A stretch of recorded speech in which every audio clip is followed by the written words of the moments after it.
It is said that we have 2 ears and 1 mouth for a reason. We are to listen twice as much as we speak. That's not always easy on me.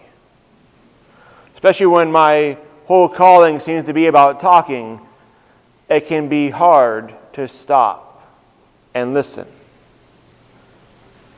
When we are listening to people, how often is it that our brains are kind of firing off and going, I can't wait to get my turn to talk. I know just what to say. I got a story that goes along with what they've already told me. I have a differing opinion that I need to share so they can know how wrong they are. I need to say how much we agree. I need to get this out before I miss my moment. Once that moment has passed and a new conversation has started, many times you might go, I missed my shot. Can we rewind the conversation about 2 minutes? And I can say what I wanted to say earlier. And it comes about ourselves very quickly and easily. Where instead of listening to each other, it's just waiting for pauses. We also find that it's hard to listen to people who don't agree with us. I mean, hard, can it? How many times those conversations turn into something that's less than a conversation and more like an argument? Where we can't hear each other's point of view, but instead it's kind of shut down. It seems we become more and more divided every single day.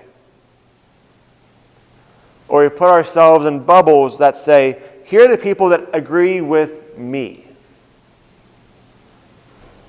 I'll only listen to them. It might mean watching only certain TV channels. It might mean listening only to certain people on the radio. I'm kind of bad about this one. I'll listen to Mike Valenti a lot on 97.1 The Fan. He has a very negative view on the Detroit sports area. And not so much the other ones that are way too happy for my liking because can't you see what's wrong with our sports?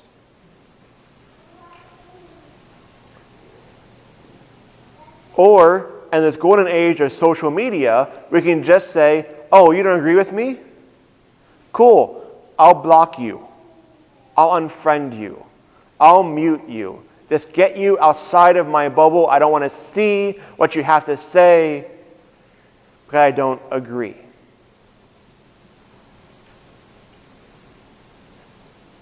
Ever done that one before? Just try to make this bubble smaller and smaller and smaller. And so it seems like it's just kind of us there. Or these people who just say what we want them to say. And we become blind in those moments.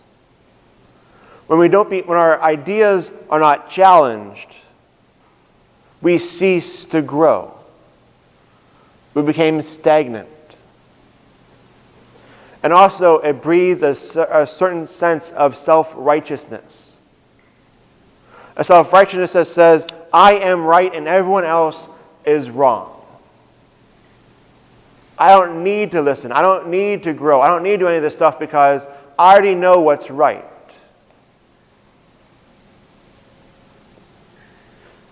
The Lions and the Pistons and the Tigers should all just bomb out completely to make sure they can get the best draft picks.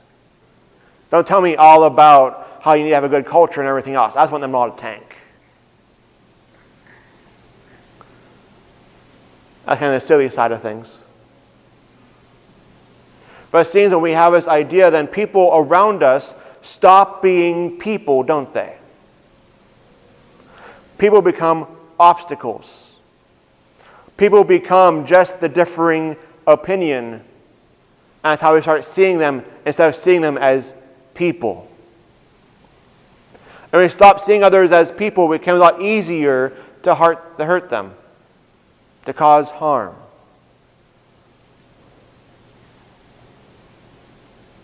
We go throughout our whole days causing pain because we don't see each other as equal. That's hard enough on us who don't always have the most power in the world. Might make our family members upset, might make some of our coworkers upset, but really, it could be worse. But when a culture goes like this and we have ideas, people in leadership can start waging war because people are not really people.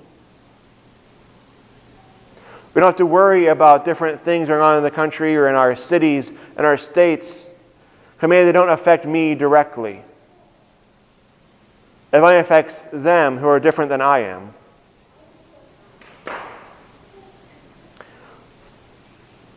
And this goes on both sides of our political spectrum, doesn't it? Both sides have been guilty of seeing others as just other things, as seeing people as less than. And we see this again in our readings today. The people in leadership in the temple in Jerusalem couldn't begin to see the possibilities of this king who was born. They couldn't see the joy that could come from Christ's arrival. They weren't even looking for it. It was a challenge to them. It says that they are all afraid of this. Afraid of this king who is to come. And while they're so busy focusing on themselves and keeping power for themselves, make sure everyone around them just kind of talked the same kind of message over and over and over again. Make sure the king was happy because the king was the great and powerful one who could control their lives or not. They missed something wonderful. And instead we have the wise men, the wise guys from far off. Not kings, but astrologers. They saw the star. They saw the signs. And here they came, after a long journey, to see the king. To kneel down and pay homage to this one who had come. To admit there was time to grow. There are things in this world we don't always understand.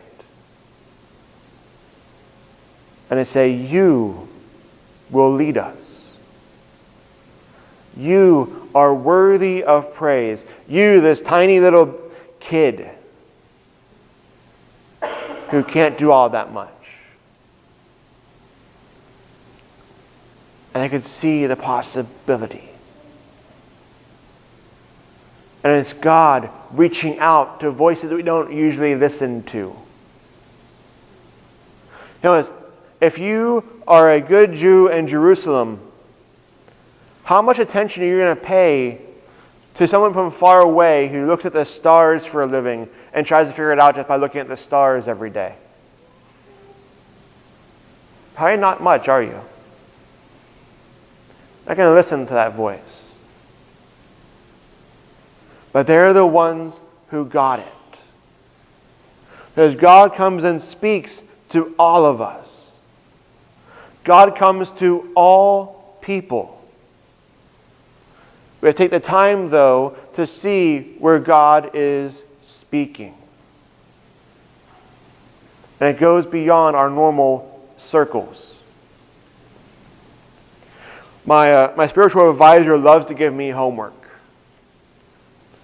It's homework I don't always appreciate. Because the homework is always to look at something, to read something, to listen to someone that I just do not agree with. And see where the good is. We take a lot of time to try to figure out where the bad is, where we disagree at. We take enough time to see where the good is at. So he's had me listen to evangelicals. He's had me listen to Baptists. He's had me listen to prosperity gospel people, which that's the hardest one for me. And it's always a challenge. But it's also always something that helps me to grow. And to see people as people. As fellow children of God who bear the same image of God. We try to make these bubbles smaller and smaller and smaller. But God keeps wanting us to grow them and grow and grow till all are brought in. It starts here with the shepherds at the birth, but of outsiders. It goes to the wise men. It's going to go to tax collectors. It's going to go to the Gentiles. It's going to go to the Ethiopian eunuch. It's going to keep on going to the Roman centurions and everyone else.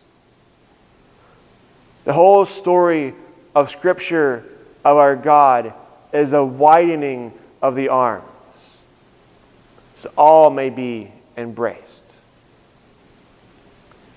This Epiphany, may we remember that we're all called, that we are all the loving children of God.